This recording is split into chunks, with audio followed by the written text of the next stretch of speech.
আসসালামু আলাইকুম। সম্প্রতি বাংলাদেশে নিযুক্ত মার্কিন যুক্তরাষ্ট্রের চার্জ দ্য অ্যাফেয়ার্স মেগান বোল্ডিন জঙ্গিবাদের বিষয়ে বাংলাদেশকে সতর্ক থাকার পরামর্শ দিয়েছেন।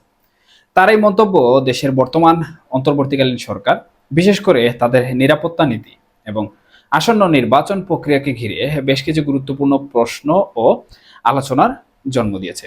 কি সেগুলো এবং নেপথ্যে কি? চলুন জেনে আসি বিস্তারিত।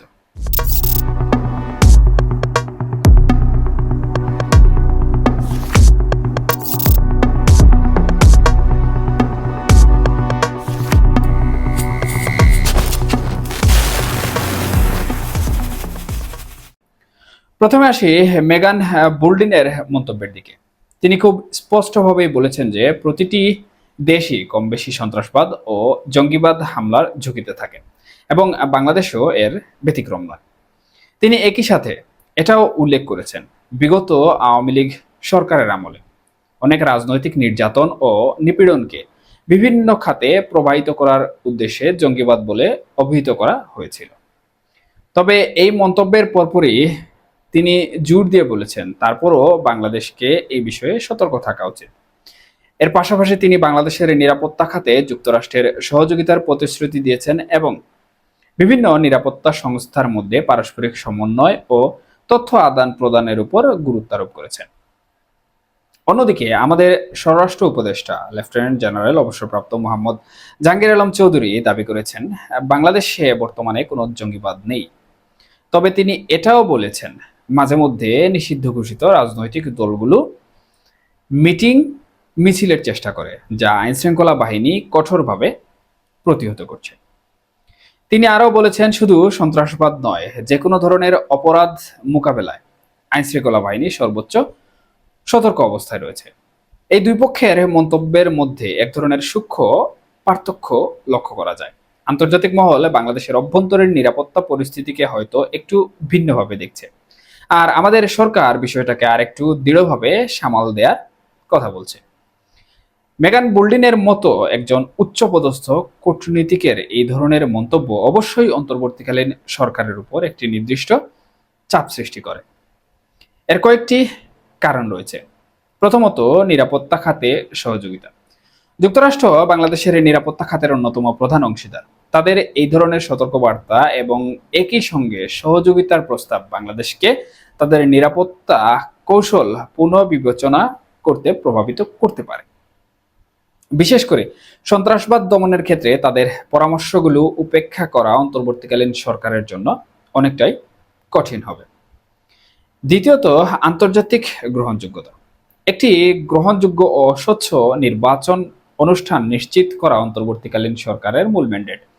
জঙ্গিবাদী হুমকি এবং নিরাপত্তা পরিস্থিতি নিয়ে আন্তর্জাতিক মহলের উদ্বেগ তাদের আন্তর্জাতিক গ্রহণযোগ্যতাকে প্রভাবিত করতে পারে। যদি আন্তর্জাতিক সম্প্রদায় মনে করে যে নিরাপত্তা পরিস্থিতি যথেষ্ট স্থিতিশীল নয় বা সরকার এই বিষয়ে পর্যাপ্ত পদক্ষেপ নিচ্ছে না, তাহলে তা তাদের ভাবমূর্তির উপর নেতিবাচক প্রভাব ফেলবে। তৃতীয়ত, অর্থনৈতিক প্রভাব। যদি নিরাপত্তা ঝুঁকি বৃদ্ধি পায়, তাহলে বিদেশি বিনিয়োগ ও পর্যটন ক্ষতিগ্রস্ত হতে পারে, যা বাংলাদেশের অর্থনীতির জন্য একটি বড় ধাক্কা। আন্তর্জাতিক সংস্থাগুলোও নিরাপত্তা পরিস্থিতি বিবেচনায় নিয়ে বিভিন্ন আর্থিক সহায়তা বা উন্নয়ন প্রকল্প অনুমোদনে সতর্ক হতে পারে। তৃতীয়ত, নির্বাচন বিলম্বের সম্ভাবনা ও পশ্চিমা হস্তক্ষেপ।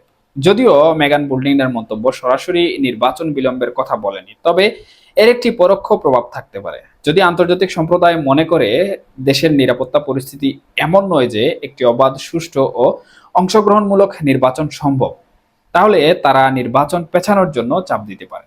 বিশেষ করে যদি জঙ্গিবাদের হুমকি বা রাজনৈতিক অস্থিরতা বাড়ে, তবে পশ্চিমা দেশগুলো নির্বাচনের বিশ্বাসযোগ্যতা নিয়ে প্রশ্ন তুলতে পারে। এখন প্রশ্ন হলো, পশ্চিমা দেশগুলোর হস্তক্ষেপ কেমন হতে পারে? সাধারণত এই ধরনের হস্তক্ষেপ সরাসরি সামরিক হয় না, বরং কূটনৈতিক ও অর্থনৈতিক চাপ প্রয়োগের মাধ্যমে ঘটে থাকে। যেমন কূটনৈতিক চাপ, বিভিন্ন দ্বিপাক্ষিক ও বহুপাক্ষিক ফোরামে নির্বাচন ও নিরাপত্তা পরিস্থিতি নিয়ে আলোচনা, বিবৃতি প্রদান এবং শর্তারোপ করা হতে পারে। ভিসা নিষেধাজ্ঞা ও অর্থনৈতিক চাপ।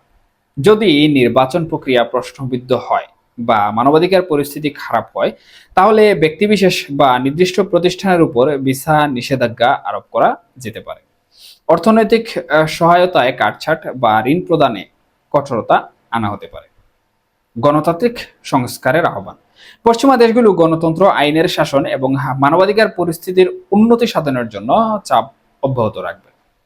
তবে এটাও মনে রাখতে হবে যে পশ্চিমা দেশগুলো বাংলাদেশের ভূ রাজনৈতিক গুরুত্ব বিবেচনা করবে।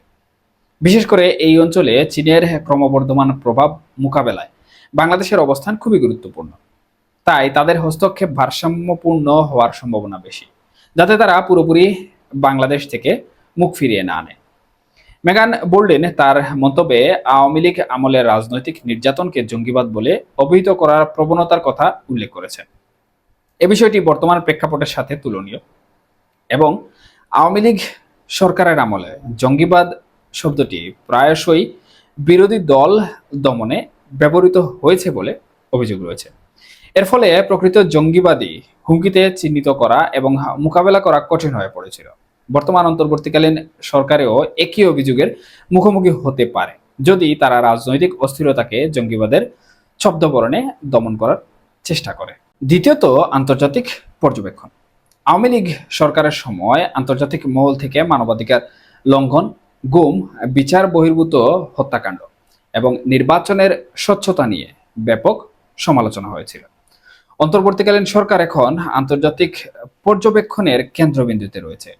তাদের প্রতিটি পদক্ষেপ সূক্ষ্মভাবে পর্যবেক্ষণ করা হবে, বিশেষ করে নিরাপত্তা এবং নির্বাচন ইস্যুতে। তৃতীয়ত, আস্থার সংকট। আওয়ামী লীগ সরকারের আমলে নিরাপত্তা সংস্থাগুলোর কার্যকারিতা এবং নিরপেক্ষতা নিয়ে প্রশ্ন উঠেছিল।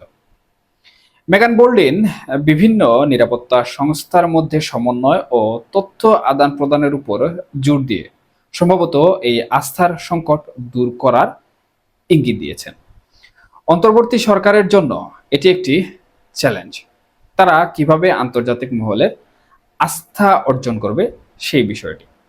চতুর্থত, সহযোগিতার ধরন। যদিও যুক্তরাষ্ট্র আওয়ামী লীগের সরকারের সময়ও সন্ত্রাসবাদ দমনে সহযোগিতা করেছে, বিশেষ করে সিটিটিসি ইউনিটকে আধুনিকায়নে সহায়তা করেছে। তবে বর্তমান প্রেক্ষাপটে এই সহযোগিতা আরও শর্তাধীন এবং পর্যবেক্ষণাধীন হতে পারে। সার্বিকভাবে অন্তর্বর্তীকালীন সরকারের জন্য মূল চ্যালেঞ্জ হলো কিভাবে তারা দেশের নিরাপত্তা নিশ্চিত করবে, একই সাথে আন্তর্জাতিক মহলের আস্থা অর্জন করবে এবং একটি অবাধ ও সুষ্ঠু নির্বাচনের পথ সুগম করবে। বাংলাদেশের নিরাপত্তা পরিস্থিতি এবং আসন্ন নির্বাচন আন্তর্জাতিক মহলের নিবিড় পর্যবেক্ষণে রয়েছে। মার্কিন চার্জ দ্য অ্যাফেয়ার্সের এই মন্তব্য অন্তর্বর্তীকালীন সরকারের উপর একটি সুস্পষ্ট চাপ সৃষ্টি করেছে, যা তাদের নিরাপত্তা নীতি এবং নির্বাচন প্রস্তুতির উপর প্রভাব ফেলবে। সরকারকে শুধু জঙ্গিবাদের হুমকি মোকাবেলায় নয়, বরং মানবাধিকার সমুন্নত রেখে এবং সকল পক্ষের অংশগ্রহণ নিশ্চিত করে একটি গ্রহণযোগ্য নির্বাচনের আয়োজন করতে হবে। এই পরিস্থিতিতে আন্তর্জাতিক মহলের সাথে সুসম্পর্ক বজায় রাখা এবং তাদের উদ্বেগগুলোকে গুরুত্বের সাথে নেওয়া বাংলাদেশের স্থিতিশীলতা এবং ভবিষ্যতের জন্য অত্যন্ত গুরুত্বপূর্ণ। আমার মনে হয় বর্তমান সরকারের জন্য এই চ্যালেঞ্জগুলো বেশ বড়। তারা কিভাবে এটাকে সামাল দেয় সেটাই দেখার বিষয়। আপনার কি মনে হয় বাংলাদেশ এই বহুমুখী চ্যালেঞ্জ মোকাবেলা করে একটি নিরাপদ ও গণতান্ত্রিক ভবিষ্যৎ নিশ্চিত করতে পারবে কিনা? আপনার মতামত অবশ্যই কমেন্ট বক্সে জানাবেন। ধন্যবাদ সবাইকে। ভালো থাকুন, নিরাপদে থাকুন। আল্লাহ হাফেজ।